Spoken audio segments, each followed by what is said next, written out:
Okay, राज बिहारी जी।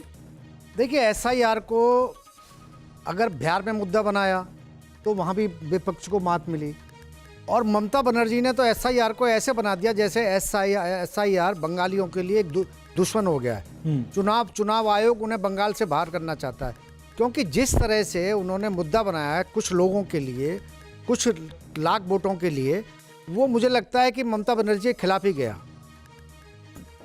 क्योंकि केवल 91 लाख में से जो वोट थे काटे गए, उनमें 47 लाख वोट तो वो थे जो मृत वोटर थे। उसमें से भी 7 लाख वोटर ट्रिब्यूनल के तहत वापस आ गए। बाकी केवल 27 लाख वोट जो काटे गए वो ज्यादातर ऐसे थे जो अपना कोई कागज नहीं। 91 लाख वोट काटे गए ना, टोटल 91 लाख में से 27 लाख जो है वो ट्रिब्यूनल गए हुए हैं। 47 लाख मृत वोटर भी थे।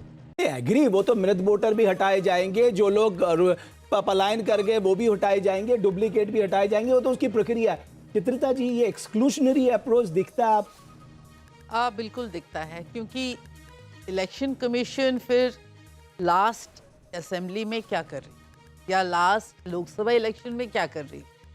आप मेरे को ये बताइए कि अचानक जिनके पास कागज हैं, जिन्होंने वोट दिया है, उनको अचानक आप ये कह रहे हो कि आप अपनी नागरिकता प्रूव करो, और आप उनका जो सबसे डेमोक्रेसी का जो सबसे बड़ा अधिकार है वोट डालना, सरकार चूज करना, आप उनको उससे हटा रहे हो।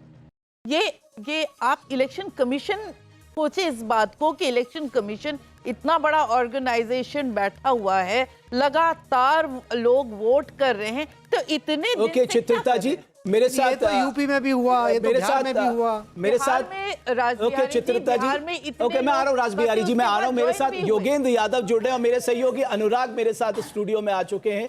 अनुराग, ये कॉन्टेस्ट बहुत दिलचस्प होने जा रहा है और बहुत धन्यवाद योगेंद्र जी, मैं आपका धन्यवाद करना चाहूंगा, आप न्यूज नेशन के मंच पे आए। मैं शुरुआत पश्चिम बंगाल से करना चाहूंगा।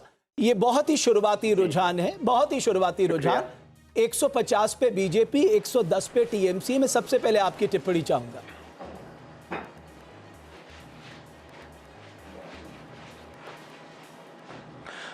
अनुराग जी, मेरे ख्याल में बंगाल के बारे में बात करना या बाकी राज्यों के बारे में बात करते वक्त पहली चीज हमें जो याद रखनी चाहिए वो ये कि ये कोई सामान्य चुनाव नहीं है। शुरुआत हमें करनी चाहिए उन 27 लाख वोटर से जिनका नाम काटा गया, और याद रखिए ये वो सामान्य वोटर नहीं है जो देश में हर जगह एसआईआर में कटे हैं। कुछ वोटर हर जगह कटे हैं, काफ़ी वोट कटे हैं, लेकिन जो बंगाल में हुआ वो अभूतपूर्व था। ये 27 लाख लोग वो हैं जिन्होंने अपना एन्यूमरेशन फॉर्म दिया, वो ना एब्सेंट थे, ना डेड थे, ना ट्रांसफर्ड थे, जिन्होंने जाके, जिन्हें नोटिस मिले, जिन्होंने हेयरिंग में अपने दस्तावेज पेश किए, जिनमें से अनेक लोगों ने अपना बर्थ सर्टिफिकेट दिया, मैट्रिक सर्टिफिकेट दिया, कईयों ने तो पासपोर्ट तक दिया, उसके बावजूद उनका नाम काट दिया गया है।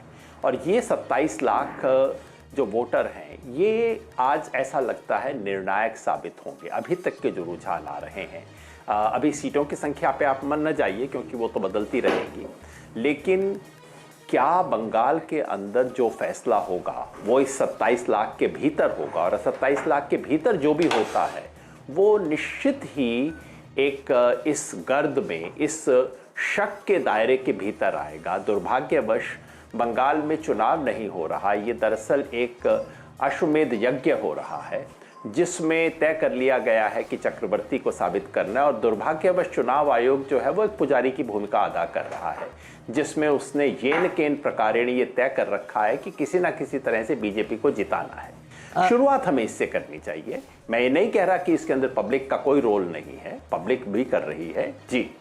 योगेंद्र सर, लेकिन बहुत से लोग होंगे जो जानना चाहेंगे कि तमिलनाडु में भी 56 लाख मतदाताओं के वोट कटे हैं, और वेस्ट बंगाल में पहली बार तो ऐसा हुआ नहीं है। 2001 की तुलना 2002 से अगर आप करें वेस्ट बंगाल के वोटर्स की, तो आज से 25 साल पहले भी लगभग 28 लाख वोटर कम हुए थे वेस्ट बंगाल में। तो जो मतदाताओं की संख्या कम हुई है वो बीजेपी को ही फायदा पहुंचा रही है। क्या वाकई इसको जोड़ के देखा जा सकता है?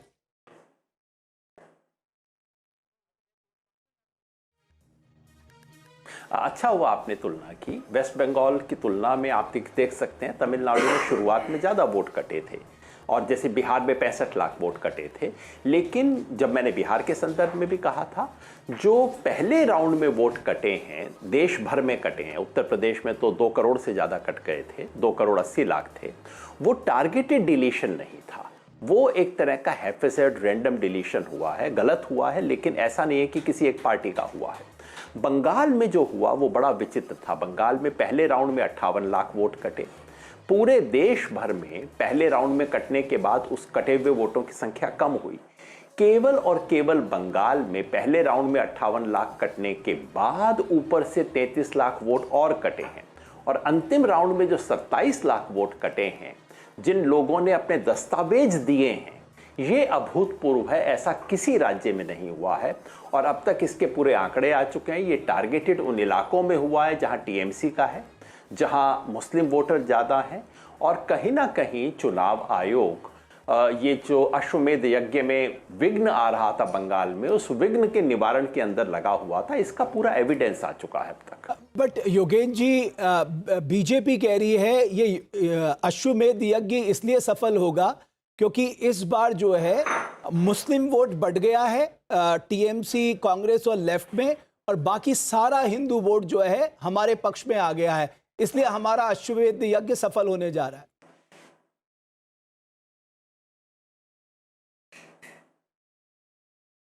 बीजेपी ऐसा चाहेगी कि ऐसा हो।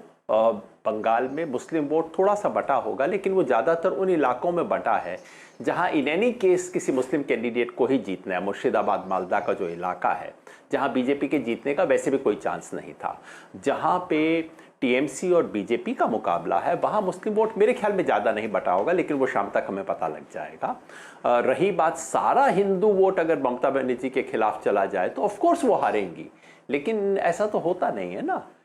ममता बनर्जी ने जो राजनीति की है उसमें दोनों तरह के पक्ष हैं। और हाँ, बीजेपी को हिंदू वोटर में बहुत बड़ी संख्या में अपना मेजॉरिटी बनाना होगा, और वो हमें धीरे धीरे पता लगेगा कि वैसा हो रहा है कि नहीं हो रहा है। लेकिन मैं सिर्फ इतना कहना चाह रहा था कि बंगाल के संदर्भ में एसआईआर और असम के संदर्भ में डिलिमिटेशन के इफेक्ट को आप मत भूलिए। हालांकि असम में मैं ये नहीं कहूँगा कि डिलिमिटेशन एक निर्णायक फैक्टर था। असम में डिलिमिटेशन की वजह से बीजेपी को कोई 10 सीट का एडवांटेज मिल गया था, लेकिन जो परिणाम आ रहा है वो अपेक्षित है। मैं वहाँ असम में कुछ समय लगाया भी था। बीजेपी की जीत स्वाभाविक लगती है, वहाँ जनता के जनमत के हिसाब से लगती है। जो बंगाल में हो रहा है वो ये कि ये जो मैनिपुलेशन हुआ है वो शायद निर्णायक हो जाए, जो कि वो असम में नहीं है। ओके योगेंद्र जी, अनुराग, एक बात जो ये लाभार्थी फैक्टर है, हम देख रहे हैं बाकी राज्यों में तो ये जो रूलिंग गवर्नमेंट है उसके पक्ष में काम कर रहा है, लेकिन यहाँ ये ममता बनर्जी के पक्ष में शुरुआती रुझानों में जाता नहीं दिखाई दे रहा है। उनकी जितनी भी स्कीम्स है वो टारगेटेड स्कीम्स हैं, चाहे वो महिलाओं को कैश ट्रांसफर हो, यूथ के लिए उन्होंने कहा अनएम्प्लॉयमेंट अनाउंस हो, हेल्थ स्कीम हो, रूपश्री हो, कन्याश्री हो, ऐसा क्यों? घर घर राशन हो।